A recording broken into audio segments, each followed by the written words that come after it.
In this flipboard session, I'll be explaining how to segment the procurement spend using the Kraljic model. So in this quadrant we have risk and spend.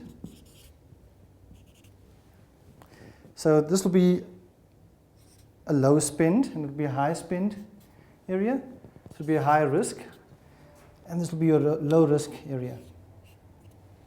So in your low spend and your low risk quadrant, you'll have your non-critical suppliers. These are typically your stationery providers, your gardening, your cleaning services, guys that don't cost much and the risk is not that great.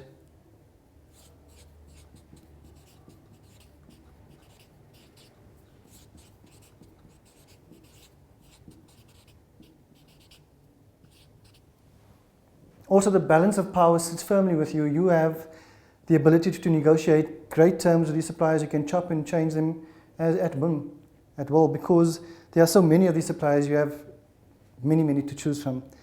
The next quadrant is a higher spend but a lower risk quadrant, and this is your leverage suppliers.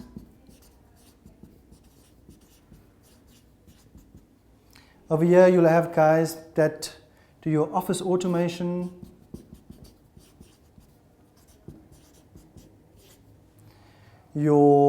let's say your cell phones,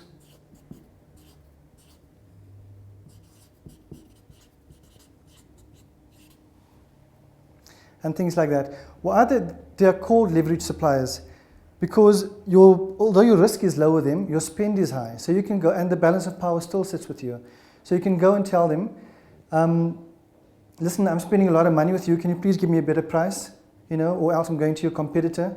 Or I need a B certificate from you. If you can't provide me with a level 4 or level 2, I'm going to somebody else. And because you're spending so much money with them, you have the leverage. They probably will go to great lengths to do what you want them to do. So these are the kind of guys that falls under your leverage suppliers.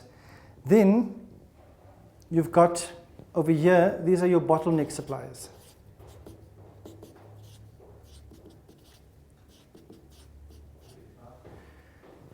I'll speak about them in a second. Let me first do the strategic.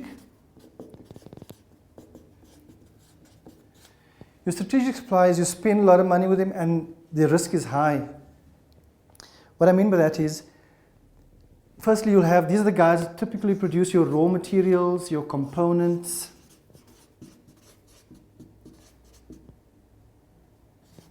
and your, let's say, fuel, if transport is a big aspect of your business. The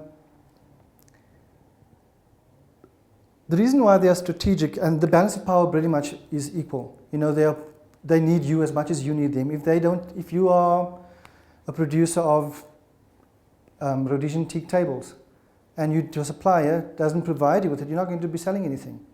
So your spend is high with them. The risk is high with you not getting your goods on time or at a good quality. So you need to spend a lot of time developing relationships with these strategic clients. You want to keep them happy. You want, have a good relationship that they'll look to your business as a strategic partner for them. They'll supply you timelessly with good quality products.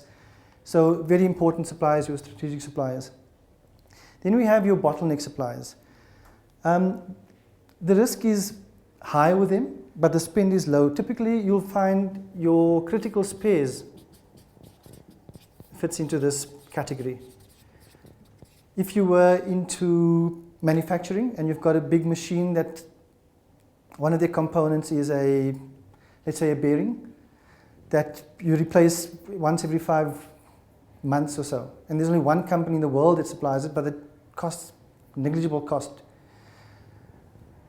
The risk is very high if you don't have it because the machine will break down and you can't manufacture you can't get going. But the spend is not that great. But you definitely need the supplier. So there's nothing much you can do about them. Keep them happy. And what you can do is probably order a lot of stock when the stock is available. So your risk is mitigated. You don't have that great risk. And because the spend is that low. But from a B perspective, what does this mean for procurement professionals? you're not going to get much done with these guys.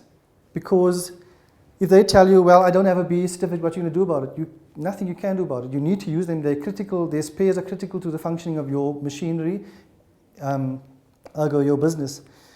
With these, if you are looking for BE points, you need to find, there are 4 categories. You need BE points from BE suppliers, you need from EME, QSE suppliers, you need from black-owned and from black women-owned businesses. So typically most companies struggle to find the black women-owned and black-owned points, as well as the EME and QSE. These 2 categories over here is where you're going to find those points.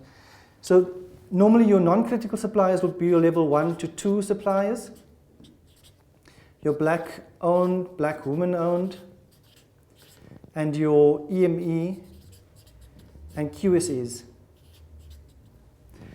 Under your leverage suppliers, you're looking at maybe your level 4 suppliers.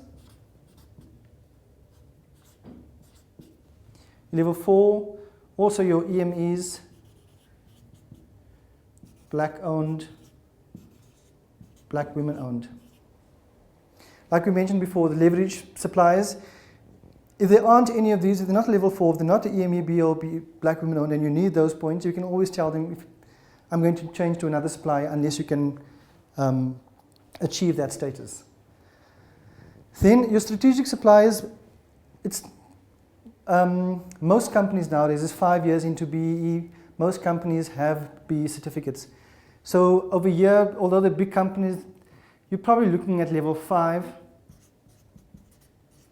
or level 7, sorry, to a level 5. That is where you'll get certificates from those guys. So when you are busy compiling your BE scorecard and you're doing your procurement element of your scorecard, you need to know where can you find the certificates or points for the various elements in the procurement. This is where you go to. You segment your spend first, and then you go and find where can I find my black women-owned suppliers, and look to your stationery, your cleaning, your gardening. If you don't have suppliers like that, change to them because they will do you big favors with that. Same with your leverage suppliers. Now, if you need a level 4 certificates and you're short of maybe QSEs, look at your leverage suppliers. You can find them there. And typically in your strategic, you'll find your bigger companies with a B ownership of level 7 to 5. Obviously, nothing we can do about bottleneck.